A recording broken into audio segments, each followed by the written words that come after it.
A packed courtroom, tension thick in the air, and a well-dressed white man in an expensive suit,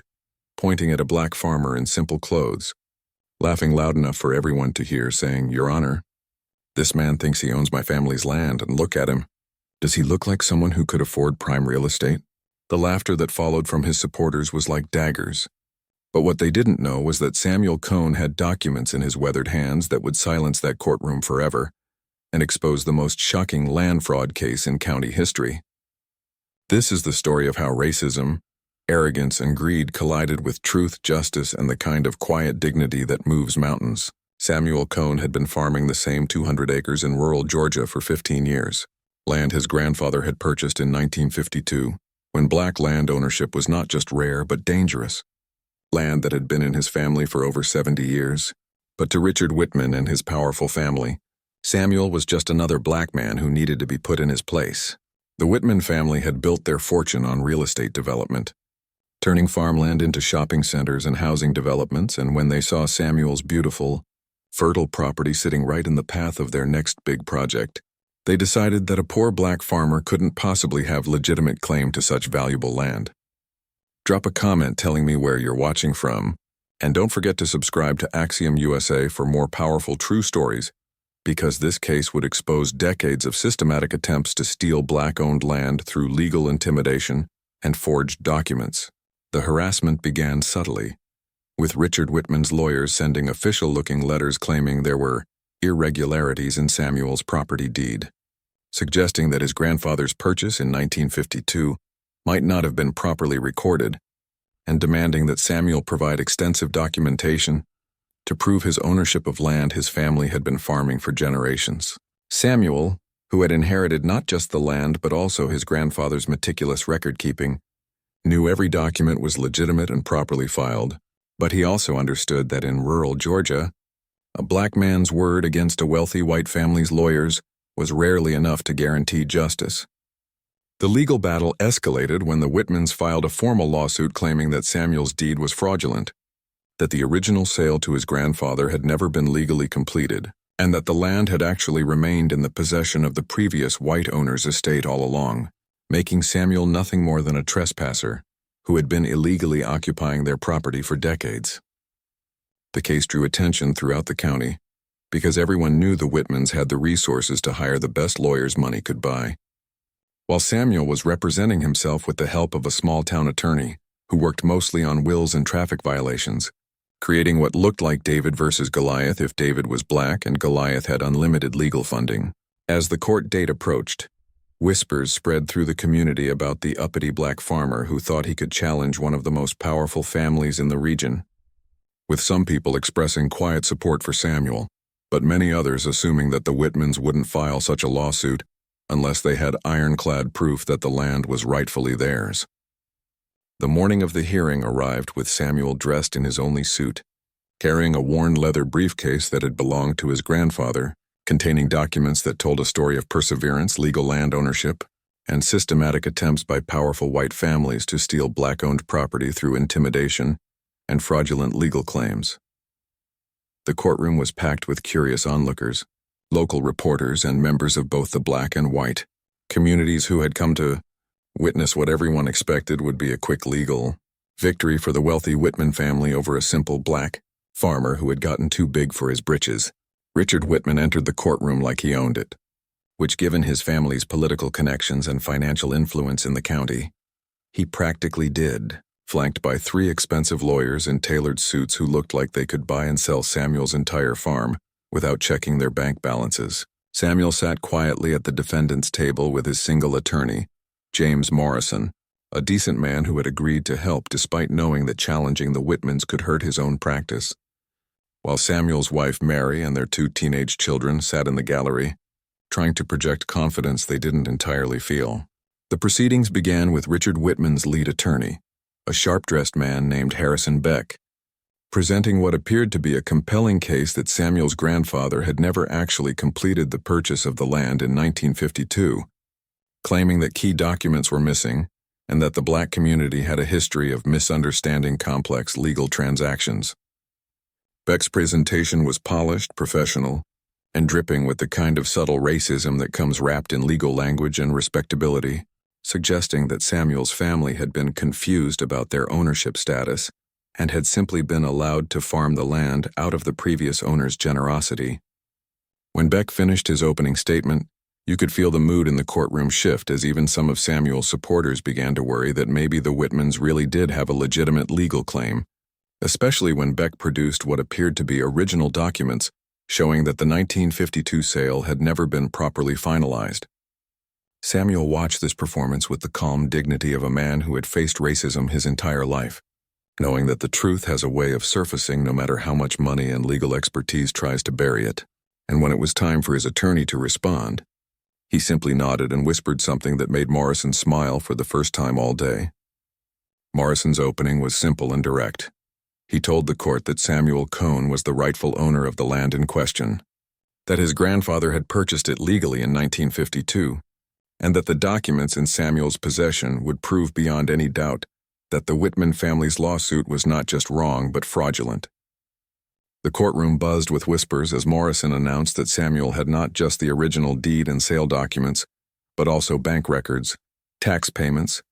and correspondence that would expose a decades-long pattern of attempts by various white families to steal black-owned land through legal manipulation and intimidation. But it was Richard Whitman's reaction to Morrison's statement that really got the courtroom's attention. Instead of looking confident like a man with a legitimate legal claim, he looked nervous, angry, and began whispering urgently to his lawyers like someone who had just realized their carefully planned scheme was about to unravel. If this story has you hooked, hit like and share it to support Axiom USA, because what Samuel revealed next would shock everyone in that courtroom and expose a conspiracy that went far beyond one family's greed. When Samuel finally took the stand to defend his ownership of the land his family had farmed for 70 years, he didn't look like the confused, simple farmer that Richard Whitman had described to the court. He looked like a man who had been preparing for this moment his entire life. Samuel began by explaining that his grandfather, Thomas Cohn, had not just purchased the land in 1952, but had been extraordinarily careful to document every aspect of the transaction because he understood that black land ownership in the Jim Crow South required meticulous record-keeping to survive white challenges. He produced the original deed, signed and notarized, showing that Thomas Cohn had paid $200 in cash for the 200 acres, a substantial sum for a black farmer in 1952, money he had saved by working multiple jobs and selling crops for over a decade to achieve his dream of land ownership. But Samuel wasn't finished. He pulled out bank records showing the exact withdrawal of $200 from Thomas Cohn's account at the colored branch of the local bank, correspondence with the white seller confirming the terms of the sale, and even photographs of the original owner shaking hands with Thomas after the transaction was completed. The courtroom fell silent as Samuel methodically presented document after document,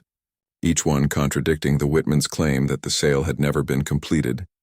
each one proving that a black farmer in 1952 had been more thorough and organized than the white lawyers trying to steal his land in the present day. Richard Whitman's face grew redder with each document Samuel presented, and his lawyers began frantically shuffling through their papers like they were looking for something that wasn't there, clearly not expecting this level of documentation from someone they had dismissed as an ignorant farmer. Samuel continued his testimony by explaining that his grandfather had not just bought the land, but had been paying property taxes on it continuously since 1952, producing tax receipts for every single year, some handwritten, some typed, all showing that the Cohn family had never missed a payment or given any indication that they considered themselves anything other than the rightful owners. The most damaging moment came when Samuel presented a letter dated 1953,